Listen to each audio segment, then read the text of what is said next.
Well, hello there, and welcome to yet another edition of Johnny Davis Live. We're here again on February 20th, 2026. Today, we're going to be speaking with the one and the only Mike Stigl. He is a professional fighter, or was a professional boxer, and everything, and put his life into this game.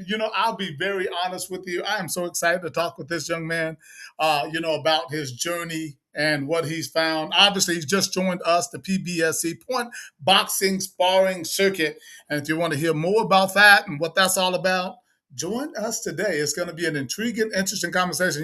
Johnny Davis Live, always real talk with real solutions. We're going to go into it. Yes, USA Boxing has to be a part of the conversation as well. And all because he had about 200 fights in USA Boxing. So we'll talk a little bit about that journey and what it's like and why the PBSC is so important and how unique it is and how different it is and all of those fine words. All right, ladies and gentlemen, I will not hold this young man up anymore. We're going to go ahead and bring him up and chat with him.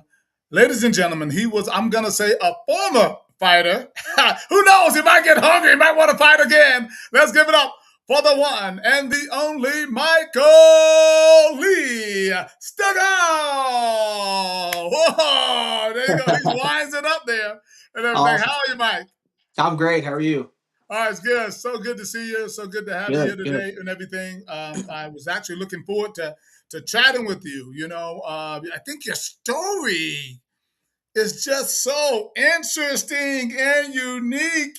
Let's call it what it is. Very Yeah, yeah. interesting, very unique, very unusual. Right. Let's go Yeah. ahead and call the elephant. Pull the elephant out of the room right now. Yeah. Right? That you chose the sport of boxing. Of all Yeah. the things that you could have chosen, I'm assuming, Hmm. maybe I shouldn't assume, No. but all the things you could have chosen probably in your life, you chose the toughest, one of the hardest sports in the world. I just got Yeah. to dive in a little bit, man. Tell me a little bit about what that journey, what in the heck made you decide to get into the great sport of boxing?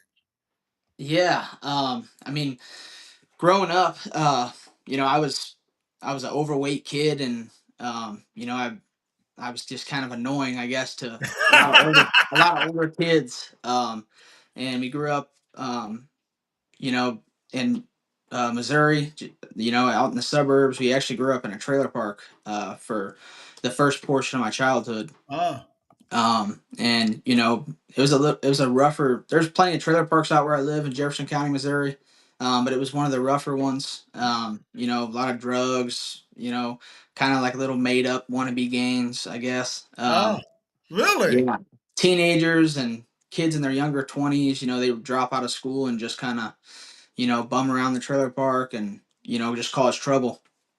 And one day, I I didn't hesitate to cause trouble with them. And I was poking at a couple of the teenagers, and they decided to pick me up and hang me on a picket fence by the back of my underwear.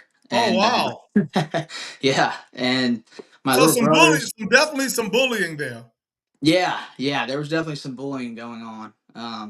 I might have deserved it in some parts, but Well, so why do you say you might have deserved it?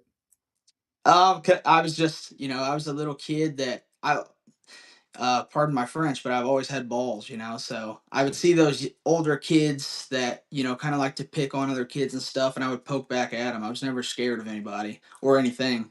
Um, Well, that's pretty apparent. The fact that you were getting boxing, yeah, it's pretty apparent that you do have balls, no doubt. right, right. So yeah, I decided to kind of charge one of the kids one day, and they all decided to pick me up. And like I said, I was an overweight kid, so they grabbed me by the back of my underwear, hung me on a picket fence, Oh, and wow. pig bellied me for I don't know how long. And They did yeah, what? they it's called a pink belly, so they smack you on the belly until your stomach turns pink. I was a little Oh my! I've never heard of that before in my life. yeah, I was a little pudgy kid, so they did that to me and just kind of left me hanging there on a fence. And my younger brothers, I have two younger brothers. They ran and got my parents, and my mom, she's a force to be reckoned with. She was kind of the disciplinary in our house, Right. and she came and seen that I was hanging there on a fence, helpless. And of course, the kids were already gone by then.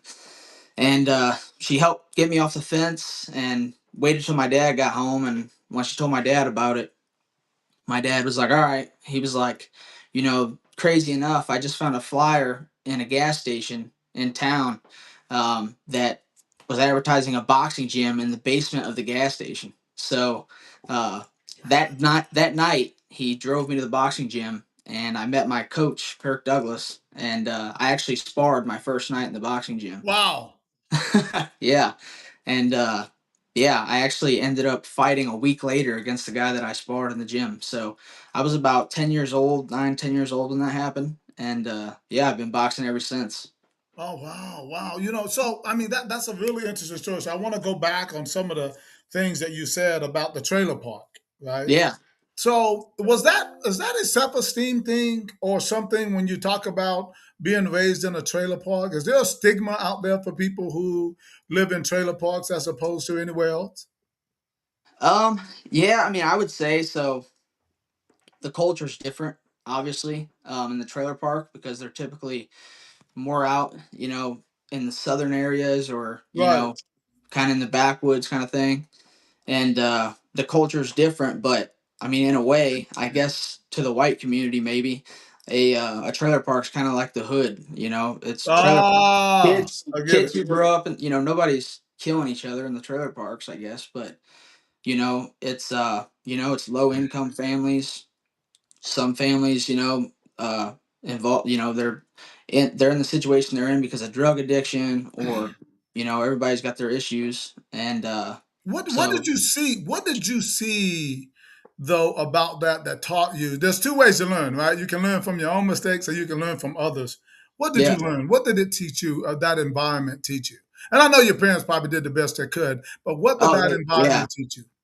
I mean, I contribute a lot of it to my parents. They're the hardest working people I've ever met. But you know, that environment, it just taught me that you don't have to be a product of your environment, where you come from.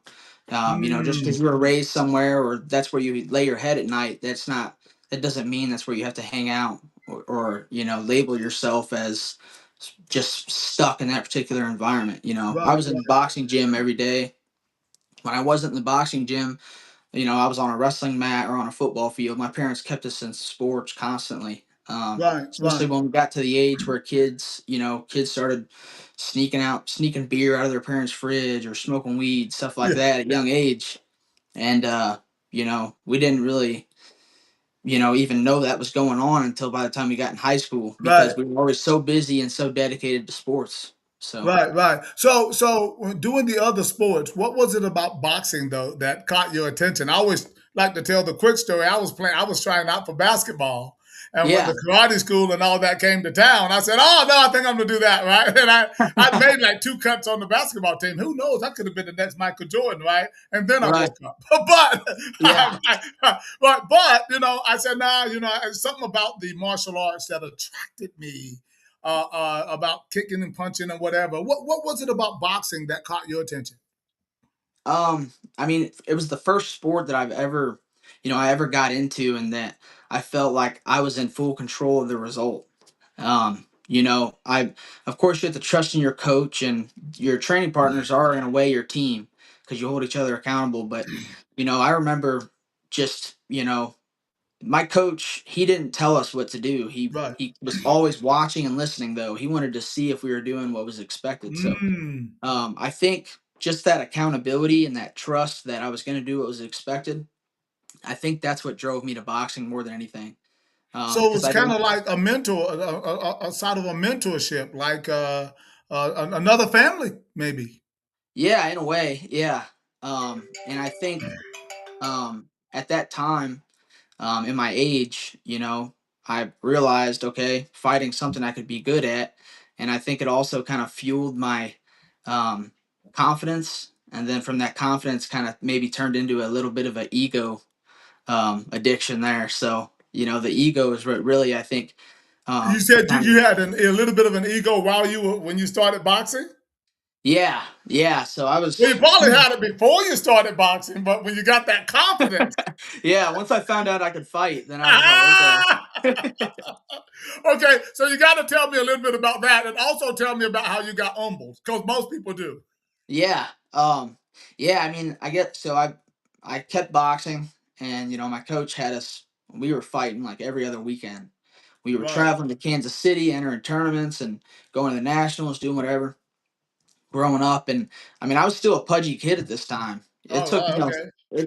it took until I was old enough to understand that, okay, now I'm fighting kids that are starting to hit a little harder or coming into their young man Mm. strength, and that I needed to get down to a weight class that was effective for me.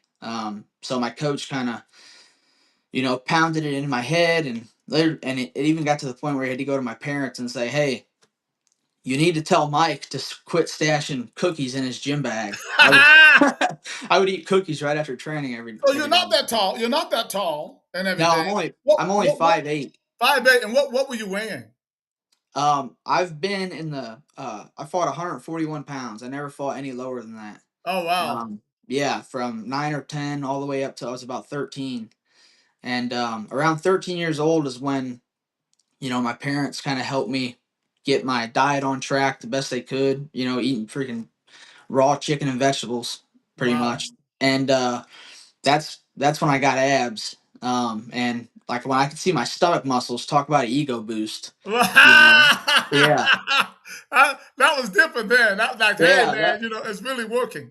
yeah, I started walking different, talking different, and at 13, you start to discover girls at school, and I was the stuff. So I Okay, would okay, say okay. So that boxing boxing boosts the definitely ego. gave you confidence, even maybe overconfidence. Right, Yeah, right, yeah, right. To some degree, but ultimately, as long as you can control that beast, it's right, not that big of a problem, right? Because some people call me arrogant, stuff when I was coming up. I mean, I have bravado. I certainly, yeah, I'm not scared. right, And I've always kind of been outgoing, and so when yeah, you put outgoing with the fact that I was, well, a pretty decent fighter, right? It's yeah, like, oh, he's arrogant, but not so much. It's just you have no, pride in yourself, right? Right? sure, Wouldn't it be better to have pride in yourself and than walking around with your head down, right? I mean, so yeah. I mean, I've always my boxing coach always said, if you don't believe in yourself, nobody else is going to believe in you as much as you do. So, 110%. Okay, so let's not forget the other elephant in the room here that's obvious. That being white and being yeah, in the sport of boxing, that had to have its challenges as well. yeah, Tell me a little definitely, bit about that and the environment. Not that anybody can do boxing, but hey, we know history. We know the sport. If right, you go look at soccer, who's playing soccer, or you go look at who's playing golf, right? Or yeah, you go look at who's playing basketball, right? You can go look at who's right, playing football, right? Then you go look at boxing, right? There are cultural aspects to it, and not to talk about it would be a disservice, right? sure, yeah, This is Johnny Davis Live Real Talk, so I have to bring it out for what it really is. yeah. What was it like being white in a more of a brown sport, if you will? Most of the Um, participants, what was that like? I mean, I really didn't notice that I was the only, I never noticed I was the Well, only notice white in a guy. certain kind of way. Yeah, yeah. I just, I don't know. My coach had us kind of brainwashed that, hey, who I tell you to fight is who you're going to fight, and you fight them. My coach grew up in the inner city boxing in those gyms. He's Italian and Mexican, so Okay, he's not white. But yeah, he just kind of, we never really thought of it that way. He didn't want us to think of it that way because typically, the elephant in a room, white kids would be scared in a room full of tough, ripped up black dudes in the right, boxing gym, right. just being real about it. And We're keeping it real. yeah, and so I never really thought of it, until um I went on a good little win streak on local shows here in St. Louis. As I was kind of working my way and thinking about going professional. And I went on about a 10 fight amateur fight win streak. I won Wow. 10 in a row. And one of the coaches told my coach, he said, man, Kirk, you moved out to the country and you train these white boys to beat up all of us blacks. And I thought that was kind of funny because at the time, a lot of kind of racial things were going on in the media and stuff. Sure. And yeah, so that was kind of funny. And then that's when I kind of realized, like, oh, okay, I see. I heard Don King one time say white is green, and I never understood it. You know, Right. didn't You understand the understand it difference. now, don't you? Yeah, now I understand. So, Right. um, yeah, I mean, I think, being white in a predominantly black and Mexican sport, it has its perks because you can stand out if you're talented. Yeah. Um, Let's call it what it is. This country, always looked for a great white hope, yeah, right? I mean, that's just the way that it is what it is, right? sure. And so they had you moving kind of with that idea probably in your head. Maybe I can be it, Yeah, right? Well, when you found out how hard boxing really was, right? right. I mean, when I say hard, I mean psychologically, financially, and everything, right? I want you Yeah, to explain to me what it was like, first of all, well, boxing with USA Boxing, because most of your fights were probably all of them had to be, all your amateurs had to be with USA Boxing, which is a yeah, problem in this country, by the way, it right? And is. all, Yeah, and I'm working really hard to try to resolve that or solve that or whatever the word I want to use. That's got to right. change. That makes no sense, right? But what was it like for you to spend 200 fights, Yeah, 200 fights fighting in an organization, I'm assuming winning medals, right? yeah. And then at the end of that journey, were you disappointed? Um, I mean, there were times, you put in a lot, even if you're just a kid or a teenager, you dedicate your whole life and your future plans to boxing if you're serious about it. Right. So I spent weekends, I spent a lot of time in the gym, and then, I would come even on in local St. Louis shows. That's a whole nother conversation with the position St. Louis boxing is in right now. But Right. I would fight on local shows only to get robbed on a decision. Mm. Um, and I hate to say it and Say it. bring in the elephant in the room again, but a lot of the times, and we were told this even, that I lost fights particularly because I was white, and they told me that my parents can pay my way for me to go to Oh, nationals wow. myself. So Wow. when I would That's fight real. that's real, yeah. It just is what it is. So it's out there on both sides of the line. So you know, yeah. So, you know, I think USA Boxing, just the way the point system is and things like that, leaving it in the hands of judges sitting ringside where, they're not put on the spot after each round to tell you what their score is or anything like that. I Mm. think it's just crazy because, not even just myself, but I see a lot of hardworking kids get robbed of decisions. And with USA Boxing, it's all about the money. Every time you register for a national tournament, you're accumulating points, and those points are basically telling USA Boxing how much money your mom and dad spent to bring you to these tournaments, Mm. and you're favored because of that. Ah. We didn't go to every national tournament. We went to the big major tournaments that we could qualify for. Mm. um, And and what was that qualification like? Because people have this pipe dream. That's what I call yeah, it, of getting into the Olympics. I want you to paint a realistic picture of how difficult that really truly is and how it makes no sense yeah, for tens of thousands, if not hundreds of thousands of fighters, boxers, right? yeah, Who are dreaming for this one little small little piece that most, how many people on the Olympic team? How many people? 30? yeah. I don't know of anyone that's ever made the Olympic team. That's I'll my be point. honest. So Yeah, you're telling me that they want to get not upset with me, whatever you want to call it, because we have a PBSC sparring and we will have full contact. Yes, absolutely, we will. And you're trying to say that's against. No, it is a right. misunderstanding of what commissioners have been allowed to believe or made to believe that USA Boxing has a monopoly on all amateur boxing. I will tell you this. Since we started this push to make that change, I'm seeing more commissions now sanctioning amateur boxing. And that was not the case before. I don't care what anybody says. That was not the case before, but now that's starting to change. And it's changing because people like myself, and I'm sure there's others, who are Yeah. pushing to make that change. At the end of the day, though, 200 fights, Yep. and when you stop fighting, what did you have to show for it? Were you on a Wheaties box? No. Yeah. Did you get some great endorsement? Did they Right. pay for something for you to go into the pros? I mean, tell me what did that do for you? It really it did absolutely nothing. I mean, I'd say um, the biggest thing I got out of it was a lot of experience, and I had a knowledgeable coach. Um, but other than that, the experience is the only thing I could take away from it. You know, we went to nationals and got in front of elite competition and things like that. But at the end of the day, you know, by the end of my amateur career, and it was time for me to go pro.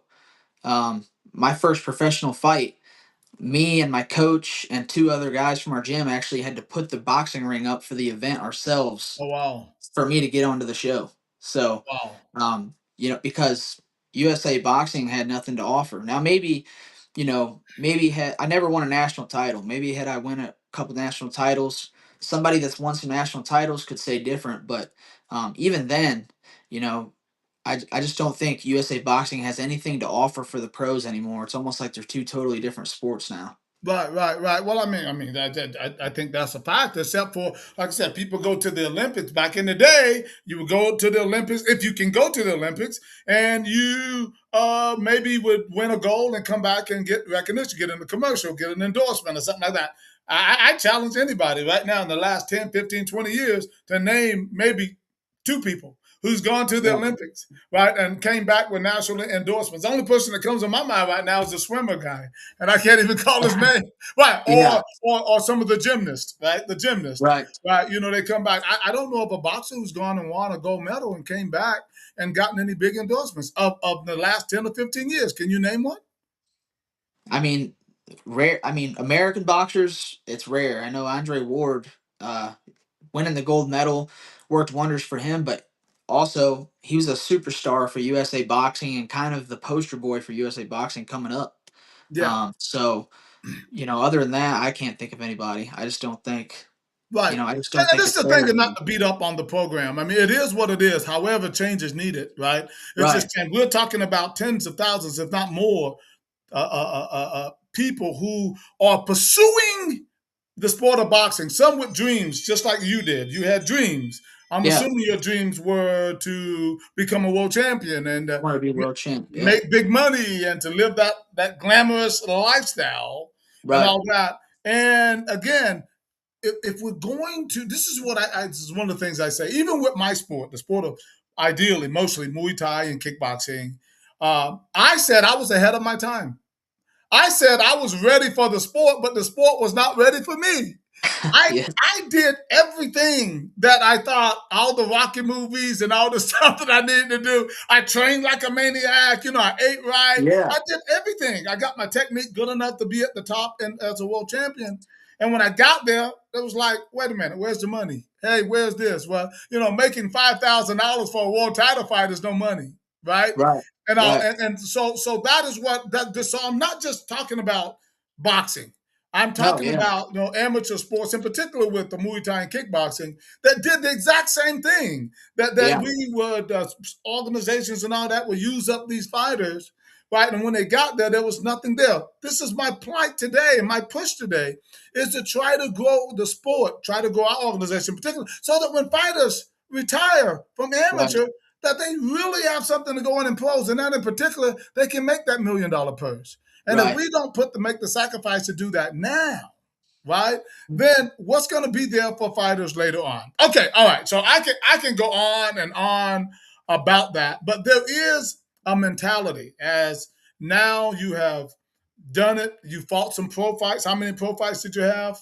13. Yeah. At 13 pro fights, you won most of those pro Se- fights. 7 wins, 2 losses, one at light heavyweight, and Wow, then four draws, four wow. consecutive draws. So How do you have four draws? I mean, I saw that on your record, and I was like, how do you have four draws in 12 fights? uh Well, like I said in the beginning, Johnny, I got balls. So what I did was I went into other guys' backyard in hopes to Ah, upset them. We didn't have a lot of money to pay for slots on major shows, so I had to take hold on, fights. stop that right there, because I want to talk about that because Yeah, I've heard that before. Paying for slots. Break yeah. that down for me. So basically, you know, think the way boxing is right now. Dana White said it best a couple weeks ago. Every event is a make or break money grab. So there's no sanctioned or there's no one particular blanket for boxing. So every time a promoter puts on that event's either going to break even or not make him any money at all, and it's gonna be a loss, or he might make some money on it. It could be very profitable, depending on if he has a superstar or star on the show. So what happens is these promoters know that, okay, there's no blanket for boxing. There's no minimum that I have to pay a fighter. If they're fighting for their ticket sales or things like that. Right, And the promoters know when they put on a show, especially if these fighters don't have the right person to move them and manage them and know the business, right. they know that those fighters are going to come to them in desperation of wanting to make it to the top. And so what those promoters do is they say, hey, you can come on to my show and you can fight and you can be on the B side. And I have this guy right here, and he's my poster boy, my superstar, and Wow, he's 8-0. And you can come and fight him. If you beat him, you might get another opportunity. If not, here's your money. We'll pay you out. Sometimes they don't even pay you out. Sometimes, things happen and behind the scenes and you don't get paid. And wow. then to be on the A side, to be the winning guy, you know, unless you've established some kind of crazy credentials to make them want to invest in you, you have to pay for a slot on a show. Sometimes promoters are paying. It depends on the quality of the show, but sometimes you might pay for a slot on a show and your opponent. I've never had to pay an opponent, I've but heard that. yeah, so you might pay $1,500 to fight as an A position on the show, and then your opponent that you have to pay him for a minimum of 4 rounds. And anybody that knows the business in their right mind, unless they're just some homeless guy that's hard up, they're gonna ask for at least $2,500 to $3,000 to fight you, knowing that they're coming in to take a loss and get their butt whooped. So That's crazy. yeah, it boxing is a money grab for the promoter and those that are involved with the And it's promoter. also prostitution then. Yeah, I mean, in a way it is. Yeah, it's a tough way to say it, And I love boxing, right. but when you have to go through that and not getting hardly any money, then having a side, B side, and all of that, it just seems like it's really interesting. And I realize those things exist. What do you think about Dana White and his new push into boxing? I think. I mean, I think it's a great thing. It's a great thing for people that are willing to open their mind into accepting that things change and they can't stay the same for 100 years. I think right now in boxing, you know, you don't see. So, for example, boxing coaches. All right, who do they still recognize as the great coaches of boxing right now? Freddie Roach and Robert Garcia. Those two Mm-hmm. guys have been training fighters for Daniel Stewart, years on years, right? and but they came up with a generation of Emmanuel Stewart and fighters that or trainers that were well known. And Right. you know nowadays there are no good trainers. Now I call them TikTok trainers. Right. You got guys that see all the flashy mitt routines on Instagram and social media. Yeah, yeah, yeah.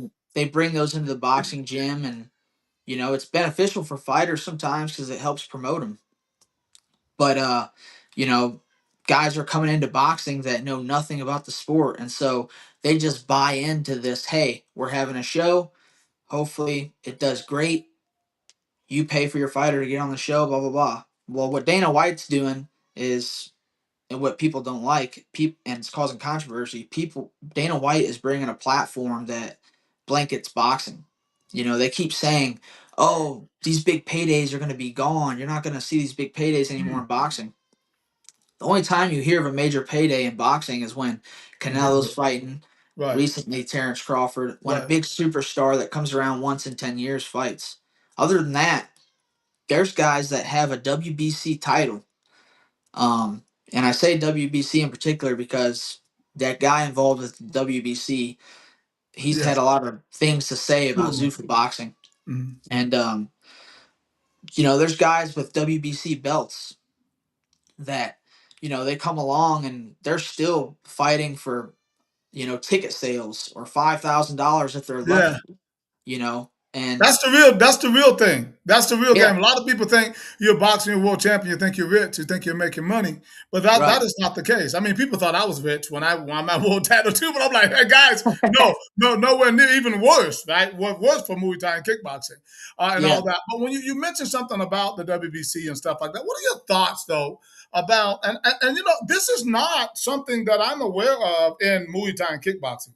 I actually have never heard of this until lately with the Terrence Crawford thing, and some other fighters are saying about the sanctioning fees being paid by the fighter, right? yeah, I mean that's not a thing in Muay Thai and kickboxing that I've ever heard of, and I'm curious to know what are your thoughts about that because like Terrence Crawford make this big stance, say, "Hey, I'm not paying it now." I mean, I have some mixed feelings on that because if that's in the contract, it's in the contract, blah blah blah. yeah, yeah, However, though, as one of the heads of a sanctioning body, we've never charged a fighter. That's always been the promoter's job was to pay right. the sanctioning fee. Uh, what can you tell me? What are your thoughts about that? Yeah. Again, boxing is a make or break one time event. Every time a promoter puts on a show. And it's the same thing for the sanctioning bodies. The guys who come along with the sanctioning bodies, I think, there's somebody with some real power that is making these promoters, feel the need to involve these sanctioning bodies and feel that they need to involve the sanctioning bodies. Hmm. And, WBC, you see pictures with Muhammad Ali, Tyson, all the great Sure. fighters have a WBC belt. Even Floyd Mayweather himself, he said, "You're not a real champion until you win the WBC world Yeah. title." Yeah. So that's what I they just don't have. understand why the fighter has to pay for it though. I mean, the promoter's not going to pay it. The promoter's crossing his fingers until the last person leaves the stadium. So, Right. Right. yeah. So Right. they're not going to pay it. And it. Other than that, what else is the WBC for? That's what they do. They say, "Hey, Right. we have the history and the brand of the WBC, and you can wear it on a belt around your waist and call yourself champion if you pay us $100,000." Well, I mean, I just don't understand it. I mean, as one of the heads of a sanctioning body for Muay Thai kickboxing, like I said, and soon boxing, well, boxing in particular for PBSC, that Yeah. just doesn't really, I just don't understand why the fighter would be paying that. It's always been in my head that the promoters would pay that, right? And all Right. that. So that's something new. I think that Terrence definitely brought that out. Is something that a new phenomenon. Even in my brain, and I've been in this 150 years, and all Yeah. that. But look, I guess it's going to work itself out because you got a lot of fighters now who are actually rebelling Right. against that and everything, and it is what it is. Okay, so let's move on really quick. We don't want to be too long here today to talk a little bit about your new role here in the PBSC. Yeah. Tell me what about the PBSC that actually caught your attention? What I mean, the biggest thing that caught my attention is that guys can come in and compete in boxing, and not worry about getting hurt. It's controlled, and they can work on their skills. And I fought 200 amateur fights locally here in St. Louis and got no notoriety for it. Um, and nothing to show for it. And I was taking, some of my fights, I took damage that later on down the road, I'm probably going to see at some point in my life. And Right, right, with PBSC, you know, you have a starting point. You can start there and not worry about getting hurt, and also show your skills. It's so many times that coming up, I was in um, full contact fights through USA Boxing that me and my coach had a game plan and work on sharpening my technique. But this Joker hits hard, and at that point, you want to fight back, power with power. or Right, some guys might fold and get stopped and then get discouraged and quit boxing. PBSC prevents that. As someone who appreciates the art of boxing and knows the art of boxing right. and grew up around it, I see a platform where you can put your skills on display and not worry about getting hurt, and also fight multiple fights in one day in Yeah, one turn, yeah. and that just sharpens your skills. You Right, and know, your damage is like nil to zero. You're going to be bruised. You might get a bloody nose. You might get a fat lip. You might get all of that. But the bottom line is that you probably more than likely we've never had it. Hopefully, we won't. Anybody concussed or whether you get a concussion or not. I mean, anybody can get it. You can fall down and bump your head and get a concussion. But what I mean yeah, is that one has been like in a coma or anything like that, and all we and no, really, the not we've had hardly had no knockouts even in the PBSC because we are really strict on it and all that. And my thing is that why would anybody beat this up? Why do I have to fight with some commissions that this is okay to do? In some of these states, that oh no, you can't do sparring, and they want to prohibit sparring, yeah, competitive sparring, where we got big gloves on, we're insured, we got all the proper gear on, and you can't knock the person out, and you're not in a ring. Why would anybody be against this? Why would even USA Boxing even be against this other than the monopoly idea that they have in their own head that we want to right, be in charge of everything? But I'm telling you, we are coming and we're coming strong. People like you are coming on board with us, and we are growing it, rapidly because it's common sense. How can you yeah, have 50,000 boxers in the country, whatever, how many that there is? right, 50,000 boxers, and everybody is going for that one little thing to try to be in the Olympics and try to win a gold medal. Are you serious right now? And that yeah, makes no sense, right? And everybody in there is doing full contact. right, Everybody in there is getting damaged. Let's just call it what it is.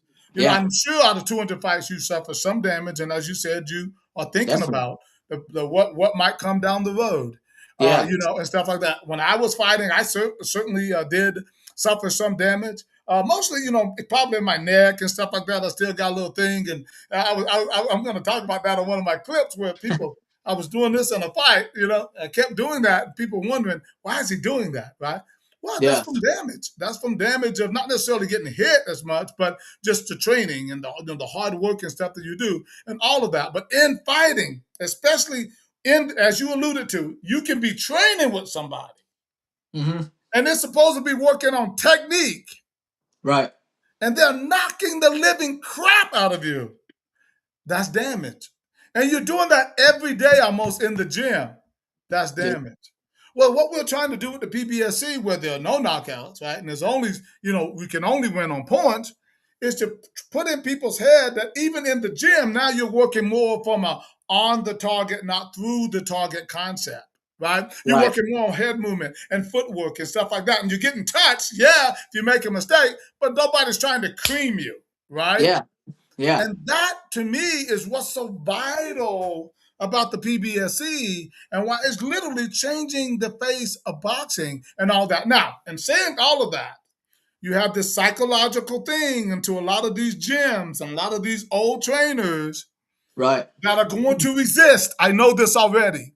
We already had USA Boxing who came out and sent letters and threatened some of their people. I addressed that already, and hopefully that's calmed down a little bit and all that. The boxers are still, trainers are still scared. They're yeah, still scared, still. Michael. How are you going to address that in Missouri area? So my biggest thing is when I found the PBSC, um, I was 22 years old and just opened. I always wanted to do it. I just opened my first boxing gym. Mm, Um, I ran this gym as a boxing fitness gym, but when you come in there, you come in there and you train like a fighter. Okay.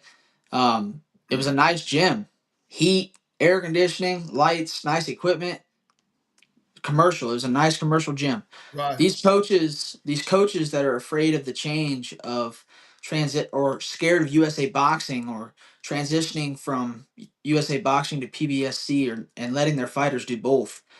Most of these coaches are in, which I thank God for them because I came up in the same kind of gym. But most of these coaches are in rundown buildings. They don't know how to run a business.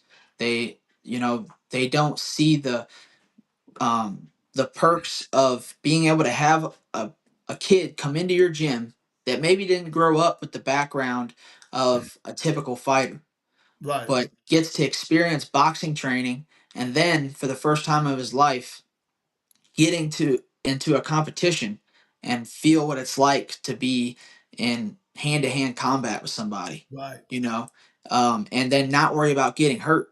And not only does he get through this tournament, win or lose, he doesn't get hurt.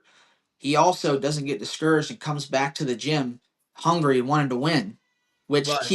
keeps retention of kids. Yeah, It keeps retention in kids in boxing, and it keeps retention for that coach who who does have a commercial boxing gym, who needs to keep the lights on and keep heating and air conditioning the gym. And right, to me, the most beneficial aspect of the PBSC is the retention of the kids and the participants of the competition coming back to right, the gym. right, right, Too often you see fighters go, they enter this fight in USA Boxing, some guy that's been training for five years, they get matched with a guy that's been training for 5 years, and the guy stops the guy's first fight because his nose bled, right, and then he never comes back to the gym because he's discouraged. You know, he's training in this gym full of tough guys already. That it's dark, it might not have heat or air conditioning, the windows broken, things like that. Then he goes out into this fight that he's never been in before, and just gets the crap knocked out of him. He doesn't want to do that again. right, These PBSC events, you have great people involved. The right intentions are there, and protecting the participants and providing the best environment for the spectators and the coaches. Um, and so, more than anything, I say the greatest benefit of the PBSC is just retention. Keeping kids involved in boxing. There's not enough kids involved in boxing right now. With right. Jake Paul getting into the sport, young kids from all kinds of different cultures and demographics are now getting into the sport, Mm, and those some of those kids won't stand a chance in an amateur fight right, um, against some kid who needs boxing to get out of his situation. And I think the PBSC is a great way for a kid to get exposed to hand-to-hand combat. And who knows, you're putting your skills um, on basically a highlight reel with the PBSC, because you're not going to get right. hurt. That's a chance to put your skills out there Right. and post on social media and gain a following based Yes. off of your skills. Right. Right. There's We just have so we much have more people. room for opportunity, Right. We have people because gaining that kind of popularity just in the PBSC. Getting almost famous. yeah, Just doing the semi-contact and everything. And I think that's some really valid points. And what really confuses me when fighters, um, gym owners, if they actually think that all these people are going to join their gym to get the living crap beat out of them, and you're going to have enough of them to make any economic sense. I mean, right, it doesn't. And it's not like another organization is giving you any money, right? yeah, To stipend you or whatever the case might be to keep your gym up and to pay your light bill, right? So right, wouldn't it make sense? It just seems like it may. Okay, I'll give you a better example: karate tournaments. You know why karate schools are still going strong? Is because they have karate tournaments, right? yeah, And those point karate tournaments, right, keep these people going out winning these nice trophies and awards and things like that, and it keeps them motivated and it keeps them excited. And speaking of awards, right, that is absolutely what we're doing. Our whole concept was derived from point karate, right? Because as a former point karate guy, right, I eventually started the point Muay Thai, the point kickboxing, of course, point boxing. Just made sense. yeah, One of the biggest pieces of that was my mom's living room, right?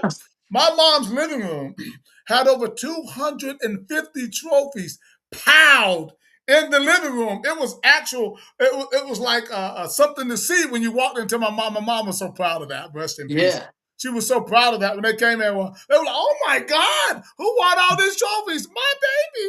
Yeah, So she go on and on, and it was a big source of pride for our entire family. One right, of the things that with USA, well, let's just talk about the other organization, right? As far as I know, they just give medals. I might have seen a little small trophy at some point. I'm not really sure, and all, yeah, but compare the awards even if you want to do comparison. But I mean, you yeah, see, we have PBSC belts, medals, and trophies. Right. I mean, coming up for me, you had to win a tournament to earn a belt. Lately, again, because boxing, amateur and professional, is a one-time money grab event for Right. whoever wants to make a little money with it. Wow. Um, Now I'm starting to see kids earn belts for one Yeah. amateur fight here locally in St. Louis. I don't know about everywhere else, and I think Right. it's kind of crazy to earn a belt for fighting Exactly. one person. That's nobody, but Yeah, I'm um, definitely seeing more of that now. I'm seeing, people are doing a lot more belts now. Mostly individual promoters. yeah, They go out and they're buying belts, and it might be sanctioned by USA Boxing. So the awards and stuff are changing. What we're doing though at this level right here for yeah, semi-contact, and that's why the belts are not big; they're small. They don't look like a world champion belt, some people are going to try to do that though. They're going to try to, well, let's one up Johnny, right? yeah, And they're going to have these guys sparring, winning these huge belts and trophies and medals and all of yeah, that, which there are limits to it, right? Because our ultimate goal is not just semi-contact. Our right, goal is, but someone can do it forever and ever and ever, right? They don't sure, have, they can do it and go to work on Monday and not worry about anything, and that's all they can do. yeah, They it's can win fun, hundreds of trophies like I did, right? right, And so that is a part of it. And we want people to be able to offer awards, but it has to be in line to make sense with the level of competition that you're doing because somebody, and I've seen this already, I've yeah, seen a couple of fighters in this thing that look like they were going to be world champions. I mean, yeah, literally. They have all the skills, the footwork, the head movement, and all that. You're like, wow. So one day, I tell people, there's going to be someone, Mike, that's going to say that they started in the PBSC and now they're going to be at the top of the heap, a world champion in full contact because they started the right way. I just think that this incubator system is something that is valuable and should be of great value. This is why we want other promoters, other trainers, take yeah, another look at this. Take another look at the sure, PBSC. Do what Mike has done. Mike yep, taking a look at it. In fact, Mike already promoted one tournament yeah. about 3 or 4 years ago. He finished up his career and came back. Why that, Mike? Tell me what was that like? Um, Coming back to boxing, Yeah, well, the fact that, okay, let me put it another way. You didn't make any money in what right, you were doing. And yep, then you see this program that it does make money. It does help money, but we also give a lot to the fighters. We're insured and we take care of them and we give them yeah, really nice awards and all that. But now it's a promote at another level. There's equity, though, in Mike's right, name. The sweat equity that you put in. So this is what I want to let you know and other boxers as well. Mike put 200 plus fights into this game. He went pro and didn't hardly make any money. yeah, Fought 12 fights and saw, whoa, wait a minute. Life hits you in the face. Your yeah, wife hits you in the face. Your new baby hits you in the face. That, right, wait a minute, yeah, I got to make a living at this thing. So you go out, you got this great job on the side, right, that you do. yep. I'm saying on the side, but we're on the side. All right, but you got this great job, at least right now, right? For You right got this now, great yeah, job, right? And everything. And now you have this. You right, know, tell me and let some of the trainers in your area who might be watching this, and some of them are probably running back to you and say, "Hey, yeah, well, whatever, yeah, right? I'm ready for right, the fight, whatever. If they want to fight me, but there's no need. I'm not trying to fight. What we're trying to do is help you boxers out. We're that's trying to all, help you see the light. We are yeah, trying to be the people to help save you from some of the things that you've gone through and give you a right, better opportunity to make a living at this thing. And yeah, to be honest with you, it might fall right into what Mike Tyson is doing in Vegas. Mike Tyson has a tournament coming up. Why is he not with USA Boxing? He's not, right?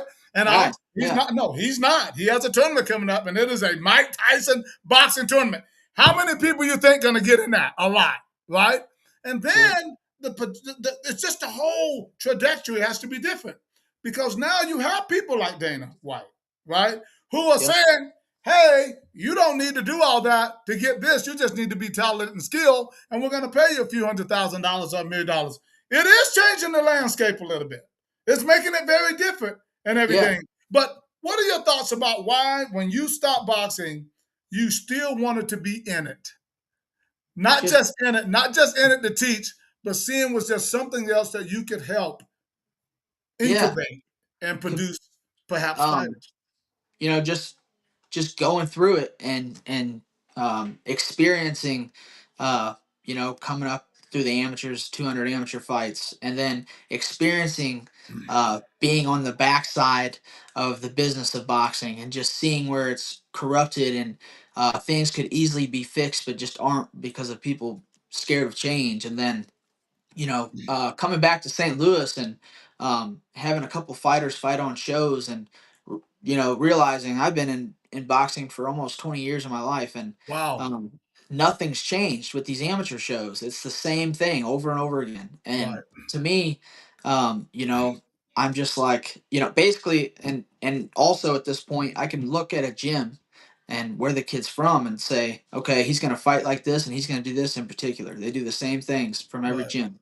Right. Um, what makes me want to keep doing this is just, you know, change USA boxing and not, and it's, you can't change people's minds, um, but you can change the way boxing is done in St. Louis. It doesn't have to be these USA boxing sanctioned shows where sometimes you go down to these events and there's riots in the crowds and things like Well, that. You can show, and you got to pay to watch somebody fight one time and then leave. right. um, you know this is an opportunity. I grew up in wrestling. Right. Wrestling was a weekly ritual for me and my family. We knew when we Sure. went there we were going to be in that gymnasium from 7 a.m. until me and my brothers were done wrestling for the day. Wow. And so boxing can be that same thing. It's with If we most have a sport, safer format for it. it's a safer format. And like, most parents and families that are involved in sports, they know what it is. They might pack a cooler for the day.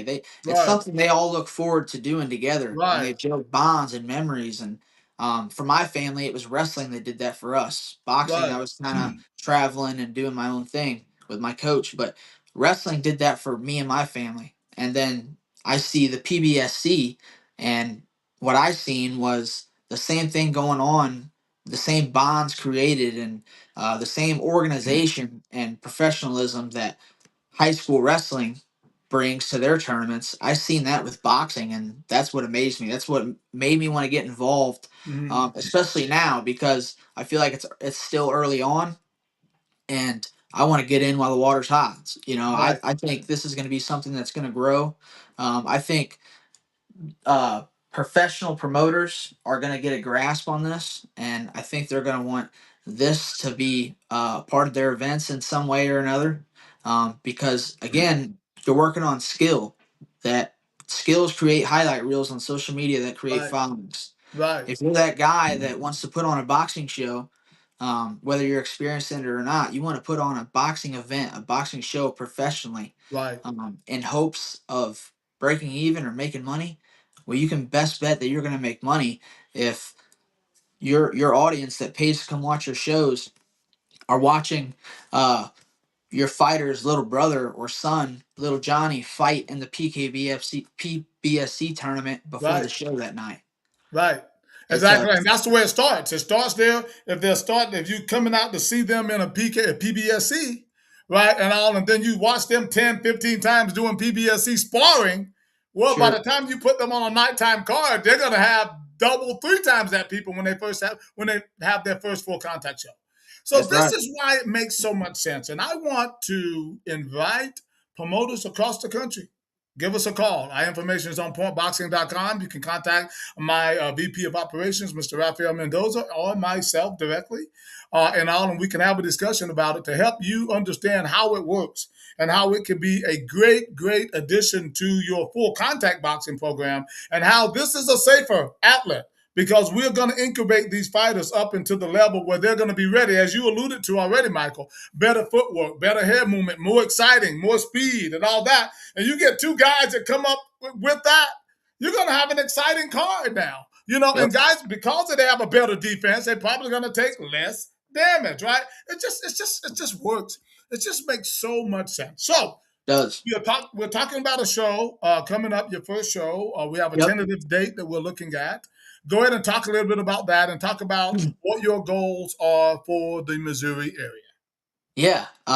So my first show since I've been back, we're we're still talking it out and planning it. But what I'm hoping to do is, get in contact with all the Kind of lost him there for a second. More than likely, he'll be back.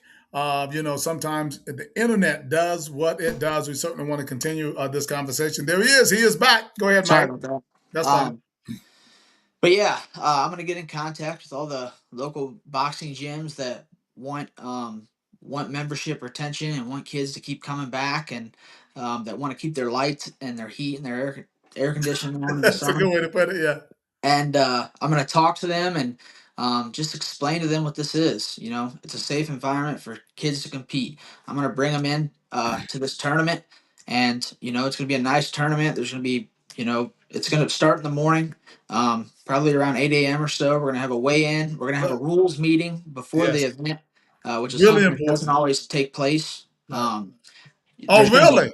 Yeah, that doesn't always take place before amateur fights. Wow, that's mandatory with us, Yeah, as so well as a which is medical person, mandatory, as well as our insurance, mandatory, all that. right. The event is insured. Your kid when they enter that event, they're going to be insured if anything Yes. happens. So you don't have to worry about that. For the people that have questions about, oh, what about USA Boxing, blah blah blah. I understand. That's kind of a bind right now. If your kid, if you have a kid that doesn't plan on fighting or qualifying for the nationals soon, stop asking me questions about USA Boxing and what if this, what if that. Right. Okay, the thing is, USA Boxing doesn't care what's going on here, and little's nothing going on in St. Louis boxing right now. Right. No- As harsh as that sounds, Real talk.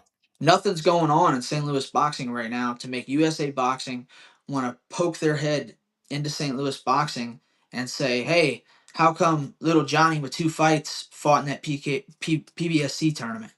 Right. Right. It's not going to People, happen. So and let's be clear, guys. This is not in a boxing ring. This is no, on a matted floor. this is a These matted guys have floor. on big gloves. Adults wear 16-ounce gloves, and kids wear Right, like 12-ounce gloves. They have on headgear, mouthpiece, and and they have groin protection. Listen, and you cannot knock the person out. So let's be clear. When he's talking about doing an event, it's not like we're gonna set up a ring or like a ring, like ropes and all that stuff. That's not what we do. It is right. semi-contact sparring. Just think about a karate tournament.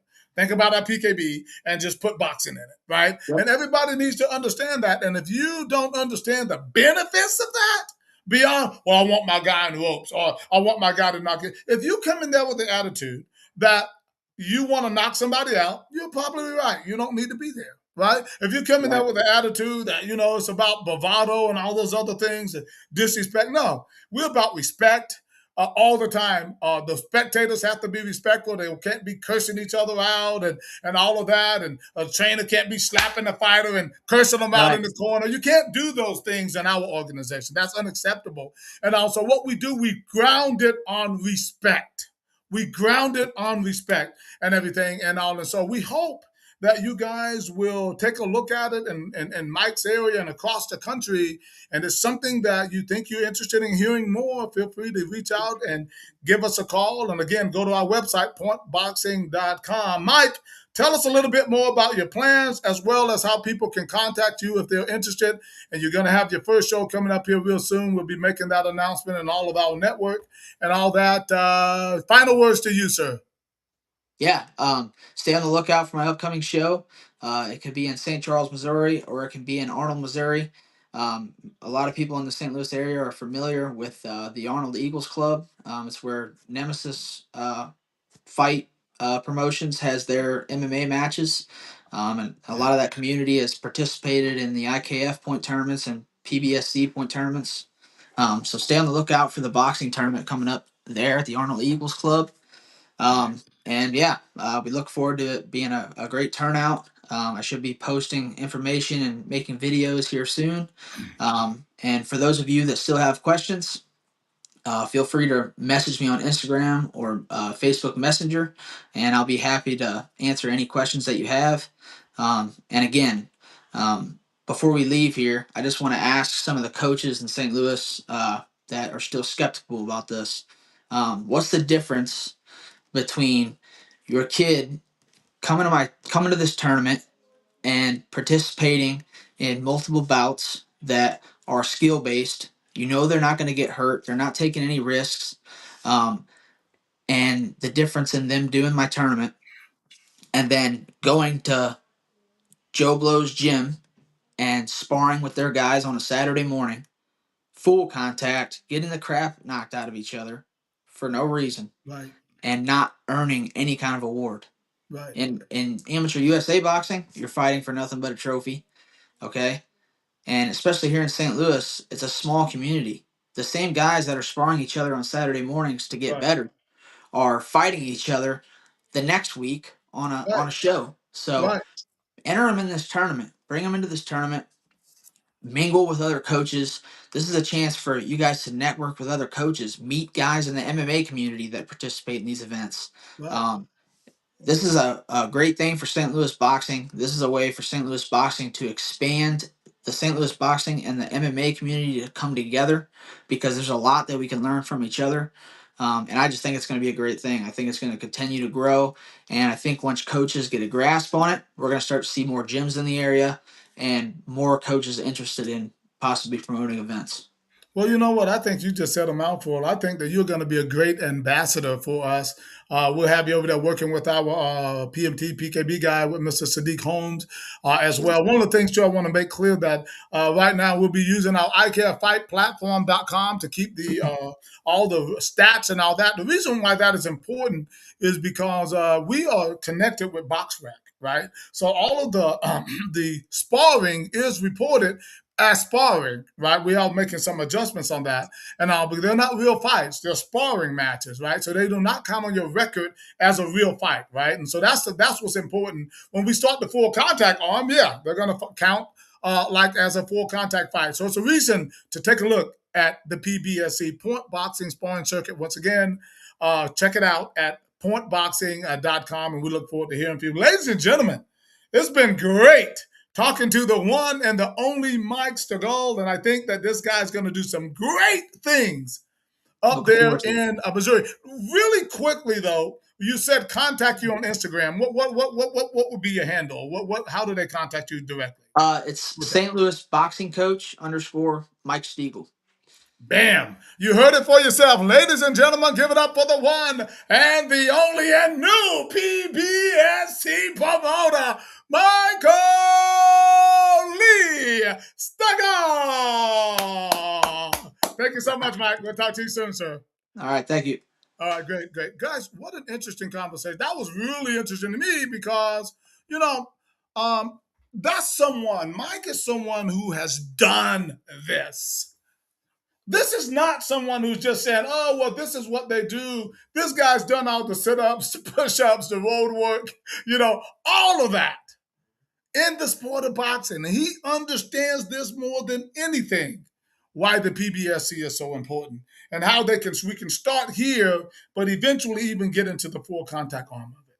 Trainers, take another look. Take another look. Listen to what the man said about what you are offering and what you actually are trying to obtain. If it's only to obtain Olympic gold, then okay, that's fine. But if it's daily grind of paying your light bill and your water bill and keeping people coming back while having fun and not getting damaged and all of those type of things, if it's more than about that, right? You need to give the PBSC a try. Across the country, we're having tens of hundreds. I say tens, like up to 30, 40, 50. We're having a tournament tomorrow, and we'll be in Maryland. We have tournaments over in California, I think, this weekend as well. Our largest PBSC tournament to date has been over 100 and some boxers now. So where do you think they're coming from? They're coming from all over the place. And they're doing their thing and they're having a great time. 100 and some, think about that, boxers who are coming out to our PBSC tournaments on occasion, right? We have another tournament, PBSC, tomorrow, also in North Carolina. We're doing this, and we're doing it the right way, and we're keeping people safe, and we're not doing it in the ring, and they're not trying to knock each other out. It's just sparring, trainers. Take another look. And if you're interested in perhaps getting into the arm of promoting and you have a network that we can help you with, we have our Promoters Assistance Program, which is something that can help you become the promoter that you want to be. We are not just asking you to, come on board and not know anything and not have any resources. No, we're going to help you.